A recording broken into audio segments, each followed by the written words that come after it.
प्यारे बच्चों, सुप्रभात। आशा है कि आप सभी कुशल होंगे। बेटा, आज मैं 5वीं क्लास भाषा माधुरी का दूसरा पाठ पढ़ा रहा हूँ। पाठ का नाम है लौह पुरुष। लौह का अर्थ होता है बेटा दृढ़ता, और पुरुष का मतलब पुरुष जो इंसान दृढ़ता से कार्य करता हो। बेटा, सभी बच्चे किताब खोल के देखेंगे। काका, मैं आगे पढ़ना चाहता हूँ। बालक के स्वर में दृढ़ता थी। दृढ़ता मतलब आत्मविश्वास। पिता के क्षण भर उसकी ओर देखकर कहा, यदि तुम शहर चले जाओगे तो खेत के काम काज में मेरा हाथ कौन बटाएगा। पिता के उत्तर से बालक उदास हो गया। उसने साहस बटोरकर कहा, मैं छुट्टियों में घर आकर खेत का कामकाज देख लिया करूँगा। नहीं नहीं, तुम्हारे दोनों भाइयों सोम और नरसी से मुझे बहुत आशाएं हैं। छोटे काशी को भी मैं पढ़ाना चाहता हूँ। बड़ा विट्ठल मुंबई में पढ़ रहा है। पिता ने समझाते हुए कहा, कोई भी बाधा मुझे आगे पढ़ने से नहीं रोक सकती। कृपया आप मुझे पढ़ने की अनुमति दे दीजिए। बालक का स्वर और विचार सुनकर पिता ने सिर हिलाकर उसे आगे बढ़ने की अनुमति दे दी। दृढ़तापूर्वक अपनी बात पिता के सामने रखने वाला यह बालक बल्लभ था। बल्लभ ही बड़ा होकर सरदार वल्लभ भाई पटेल के नाम से प्रसिद्ध हुआ। बचपन की यह दृढ़ता उनमें आजीवन बनी रही, इसलिए देश उन्हें लौह पुरुष के नाम से याद करता है। वल्लभ भाई पटेल ने 1897 में नडियाद गुजरात से 10वीं कक्षा की परीक्षा उत्तीर्ण की। 10वीं तक आते आते वल्लभ ने अपने आने वाले जीवन के विषय में निर्णय ले लिया था। जान चुका था कि जो इंग्लैंड से कानून की पढ़ाई कर के भारत आते हैं उन्हें धन और यश दोनों मिलते हैं। कठोर परिश्रम शुरू कर दिया। वल्लभ भाई ने मुख्तारी की परीक्षा उत्तीर्ण करने के नदियाद न्यायालय में वकालत शुरू कर दी। वल्लभ भाई ने वहीं से बेटा वकालत की और वहीं से उन्होंने वकालत शुरू कर दी। कानूनी की बारीकियों को प्रभावशाली ढंग से प्रस्तुत करने के कारण उनकी गिनती प्रसिद्ध वकीलों में होने लगी। वह इंग्लैंड जाने के लिए पैसे जोड़ते रहे। वह दिन आया जब उन्होंने इंग्लैंड जाने की समूची कार्रवाई पूरी कर ली। वह यात्रा संबंधी आदेश की प्रतीक्षा करने लगे। वर्षों का सपना पूरा होने वाला है, यह सोच सोचकर वल्लभ भाई मन ही मन प्रसन्न होते हैं। वल्लभ कहाँ हो, देखो किसी अज्ञात हितैषी ने मेरा इंग्लैंड जाने का टिकट भेजा है, चिल्लाता हुआ उनका बड़ा भाई विट्ठल उनके पास आया। यह मेरा टिकट है, तुम्हारी नहीं, कहते हुए वल्लभ भाई ने अपने बड़े भाई को के हाथ से लिफाफा ले लिया। लिफाफे पर अंग्रेजी में लिखा था, वी.जे. पटेल, वकील बोरसद। वल्लभ भाई समझ गए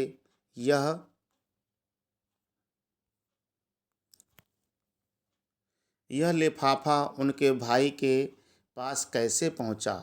विट्ठल भाई भी अंग्रेजी में में यही नाम और पता लिखते थे। वल्लभ भाई ने अपने भाई को जब पूरी बात बताई तो उसका मुंह लटक गया। विट्ठल भाई ने कहा, मैं बड़ा हूँ, मुझे पहले जाने दो, मेरे आने के बाद तुम चले जाना। वल्लभ भाई कुछ देर सोचते रहे और फिर कहा, यह टिकट आप ले लीजिए, आपके ही नाम है। छोटे भाई की बात सुनकर विट्ठल भाई की आंखों से आंसू बहने लगे। वल्लभ भाई ने अपना टिकट विट्ठल भाई को दे दिया। अपनी सज्जनता से वल्लभ भाई ने सबका दिल जीत लिया।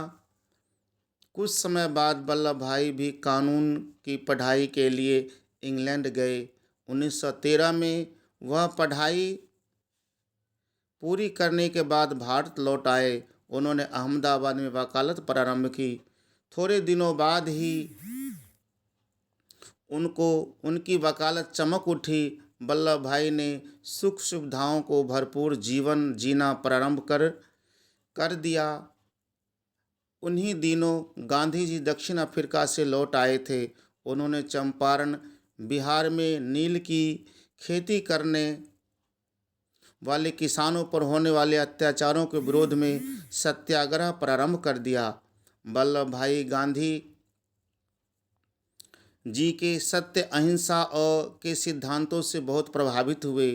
वह वकालत, घर परिवार सब कुछ छोड़कर स्वतंत्रता संग्राम में कूद पड़े। उनके नेतृत्व में गुजरात के खेड़ा जिले के किसानों ने संघर्ष करके अंग्रेजी साम्राज्य की ईंट से ईंट बजा दी। गांधी जी ने वल्लभ भाई को सरदार की उपाधि दी।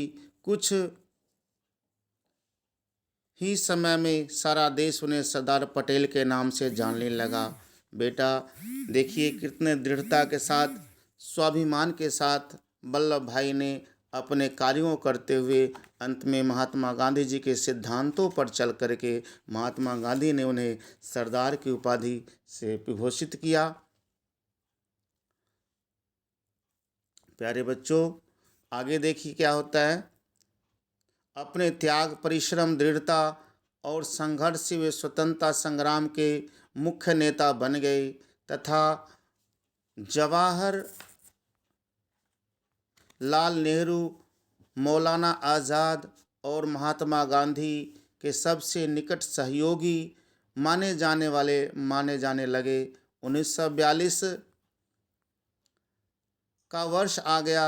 अंग्रेजों भारत छोड़ो का नारा देश के कोने कोने में गूंजने लगा। सरदार पटेल ने अहमदाबाद में एक सभा में भाषण देते हुए कहा, अगर कल सब नेता बंदी बना लिए जाएं तब भी स्वतंत्रता संग्राम जारी रखना, मर जाना पर आगे बढ़ाया हुआ कदम पीछे नहीं हटाना। सरदार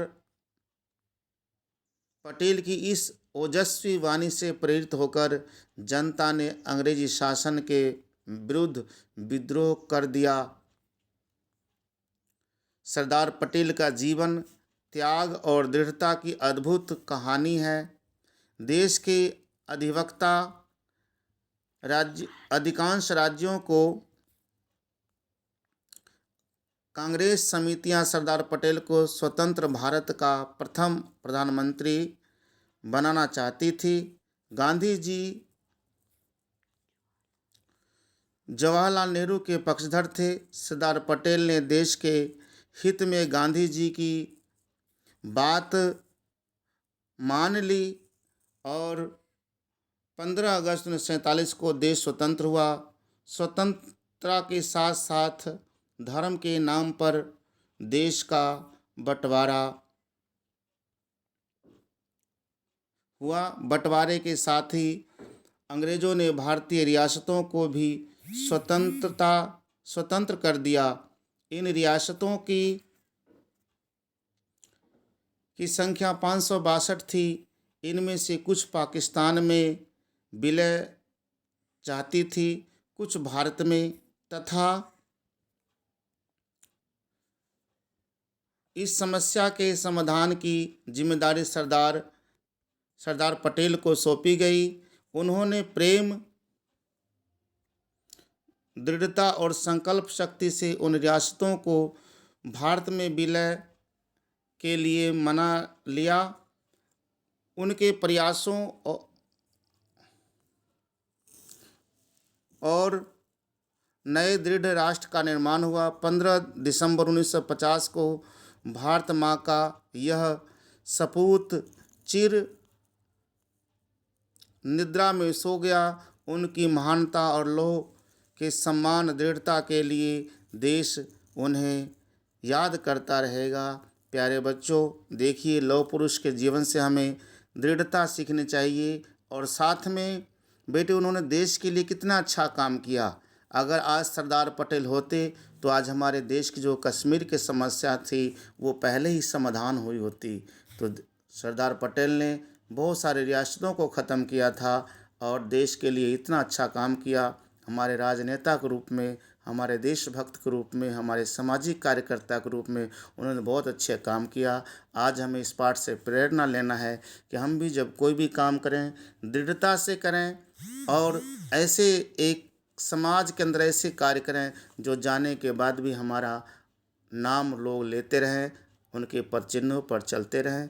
प्यारे बच्चों, आप सभी इस वीडियो को बड़े ध्यान से समझना है, पढ़ना है। धन्यवाद।